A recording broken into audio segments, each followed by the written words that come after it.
হিংসার বশবর্তী হয়ে অন্যের ক্ষতি করতে গিয়ে নিজেরই ক্ষতি হয়। বন্ধুরা, এই প্রসঙ্গেই আজকের একটি সুন্দর গল্প আপনাদেরকে শোনাবো। হ্যালো বন্ধুরা, এ টু জেড বাপ্পাস ডায়েরিতে আজ এক নতুন গল্পের সাথে আপনাদের অভিনন্দন জানাই। গল্পটি প্রথম থেকে শেষ পর্যন্ত দেখার ও শোনার অনুরোধ রইল। সঙ্গে থাকুন ভিডিওর শেষ পর্যন্ত। এক রাজ্যে এক রাজা ছিলেন। সেই রাজা একটি পোষ্য হাতি ছিল। সেই রাজার অনেক শখের সেই হাতি ছিল। সেই হাতিকে রক্ষণাবেক্ষণের জন্য প্রায় 16 জন প্রজা কাজ করত। সেই হাতি এমন একটা সময় অসুস্থ হয়ে পড়ে। সেই হাতির অসুস্থতা এমনই পর্যায়ে যায় যে সেই হাতি প্রায় কয়েক সপ্তাহ ধরে শুয়েই থাকে। রাজামশাই ওই হাতির দেখভালের জন্য বা ওই হাতিকে সুস্থ করার জন্য তার বৈদ্যকে ডেকে পাঠান। সেই বৈদ্যর বাড়ি থেকে রাজার রাজপ্রাসাদ প্রায় অনেকই দূর। সেই বৈদ্য তাই সকাল সকাল তার বাড়ি থেকে বেরোয়। বাড়ি থেকে বেরিয়ে কিছু দূর হাঁটার পর সেই বৈদ্য হাঁপিয়ে যায়। একটি গাছের তলায় তিনি বিশ্রাম নেন। তিনি যখন সেই গাছের তলায় বিশ্রাম নিচ্ছিলেন, ঠিক সেই সময় উপর থেকে একটি কাক তার গায়ের ওপর মল ত্যাগ করে। সেই মল ত্যাগ করার পর ওই বৈদ্য ওই কাকের উদ্দেশ্যে বলে, আমি এখানে বসে আছি, তুমি আমার পর মল ত্যাগ করলে। এবং ওই বৈদ্য খুব জোর রেগে যায়। সেই কাক ছিল সেখানকার কাকেদের সর্দার। সেই কাক তখন সেই বৈদ্যকে বলল, বৈদ্যমশাই, আমি আসলে দেখতে পারিনি আপনি যে তলায় বসে আছেন। আমি যদি দেখতাম তাহলে আমি আপনার গায়েতে আমার মল ত্যাগ করতাম না। আমাকে আপনি ক্ষমা করে দিন। কিন্তু সেই বৈদ্য কাকের কথা শোনে না। তখন সে কাককে বলে, তুমি আমাকে চেনো না, আমি ওই রাজ্যের রাজার বৈদ্য। আমি যাচ্ছিলাম রাজামশাই আমাকে ডেকেছে বলে, কিন্তু তুমি আমার সাথে যে কাজ করলে আমি কিন্তু তার প্রতিশোধ নেব। তুমি এই কাজটা ঠিক করনি। এই বলে দুজনের মধ্যে, অর্থাৎ কাক এবং সেই রাজ্যের বৈদ্যর মধ্যে অনেক ঝগড়া হয়। তারপর বৈদ্য সেই রাজপ্রাসাদের উদ্দেশ্যে রওনা দেয়। রাজপ্রাসাদের উদ্দেশ্যে রওনা দিয়ে রাজার কাছে গিয়ে রাজামশাইকে প্রণাম করে এবং রাজামশাইকে জিজ্ঞেস করে, রাজামশাই, আপনি আমাকে ডেকেছেন কেন? তখন সেই রাজ্যের রাজামশাই বৈদ্যকে বলে, আমার এই শখের হাতি আজকের 1 সপ্তাহ ধরে শুয়ে আছে। জানি না আমার হাতিটির কি হয়েছে, কিন্তু আমার এই হাতিটিকে আপনাকে সুস্থ করে দিতে হবে, যে করেই হোক, যে কোনো মূল্যেই হোক। ওই বৈদ্যমশাই রাজামশাইকে বলে, ঠিক আছে রাজামশাই, আমি একটু দেখব আপনার ওই হাতিটিকে।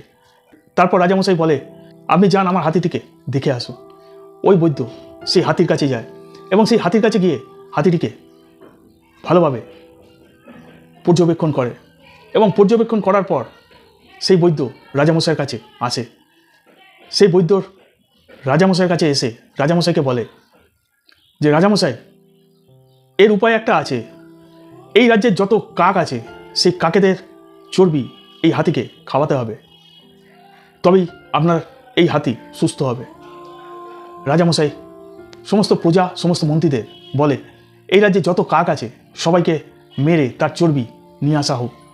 রাজামশাইয়ের কথা শুনে ওখানকার মন্ত্রীরা যে যার মতো কাজে লেগে পড়ে এবং রাজ্যের সমস্ত কাককে মারা শুরু করে।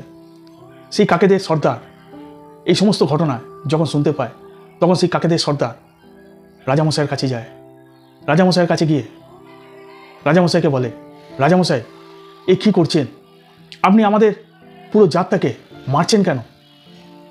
তখন রাজামশাই বলে, এখানকার বৈদ্য আমাকে বলেছে সমস্ত কাককে মেরে তার চর্বি আমার হাতিটিকে খাওয়াতে হবে, তবেই আমার এই হাতি সুস্থ হবে।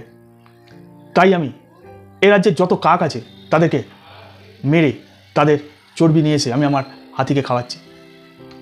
তখন ওই কাকেদের সর্দার রাজামশাইকে বলে, রাজামশাই, এটা অন্যায় করছেন, এটা এর ওষুধ নয়।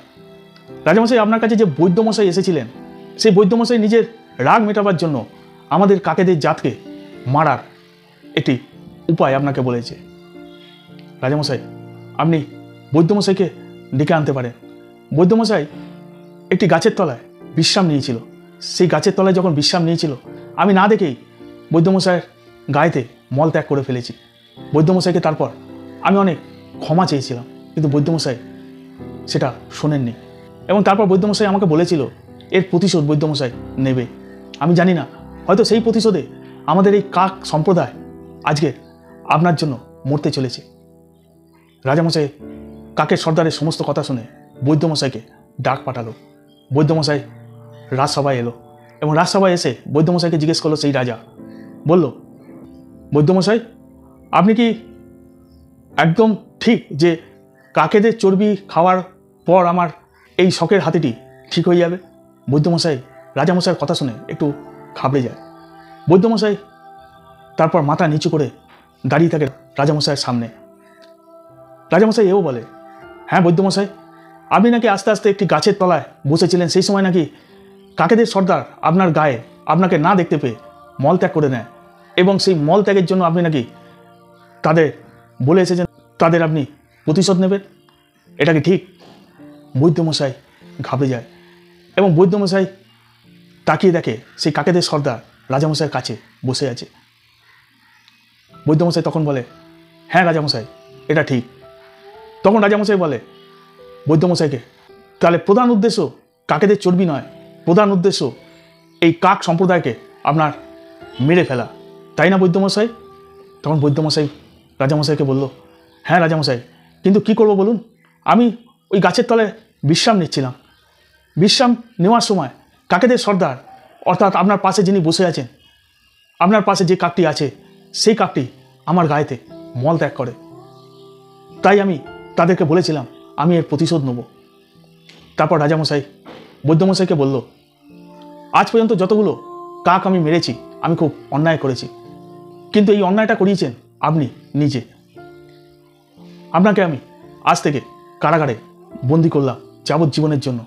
এতগুলো প্রাণ আমি নিয়েছি তার জন্য।